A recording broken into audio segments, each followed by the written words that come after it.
সাড়ে সাতি কথার অর্থ হচ্ছে যে রাশির তে তার পিছনে 2.5 বছর, মানে মীন রাশির পিছনে কুম্ভতে 2.5 বছর শনি থাকবে, মিনে 2.5 বছর শনি থাকবে এবং মেষে 2.5 বছর শনি থাকবে। এই 7.5 বছরকে সাড়ে সাতি বলে।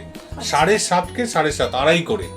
তা এটাকে শনির গোচরকালীন অবস্থানকে সাড়ে সাতি বলে।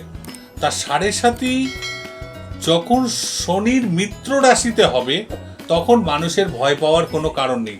যেমন শনির মিত্র রাশি কুম্ভ, মকর, শনির মিত্র রাশি শনির রাশি, তার জন্য কুম্ভ মকরের কোনো ভয় পাওয়ার কিছু নেই।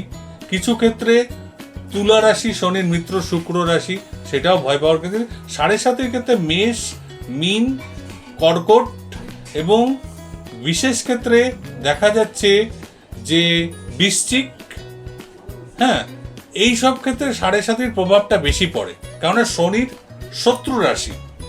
আচ্ছা, তা এক্ষেত্রে মীন রাশির শনি বৃহস্পতির একটা সমতা ব্যাপার আছে। এই সাড়ে সাতি চললেও যদি দশা ভালো থাকে বিশেষ ক্ষতি হবে না। তবে একটা ব্যাপার, আপনারা সাড়ে সাতি শোনেন, কিন্তু সাড়ে সাতিটা আদৌ কি আপনারা নিজেরাই বুঝে যাবেন যদি দেখেন হাতের এইখানটায়, এই স্থানটায় যদি ব্লু আভা হয়, ব্লু আভা, আচ্ছা, আর এইখানটায় কোনো রেখা যদি এইরকম ভাবে কেটে যায় বা এরকম ভাবে ক্রস হয়, বা এইখান থেকে কোনো রেখা এসে এইরকম ভাবে নিচের দিকে নামে, বা এইখান থেকে কোনো রেখা এইরকম ভাবে রাহু থেকে উঠে শনির দিকে যায়, তাহলে ভাববেন আপনার সাড়ে সাতি পূর্ণ বিদ্যমান।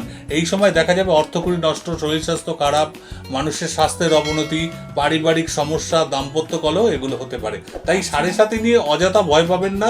কারণটা আগে বুঝবেন, কারণটা আগে ধরবেন, বিজ্ঞ জ্যোতিষের পরামর্শ নেবেন, তারপরে সাথে সাথে জিনিসটা বুঝে তারপরে ভয় পাবেন। সাড়ে সাতি মানেই ভয় পাওয়ার কিছু নেই।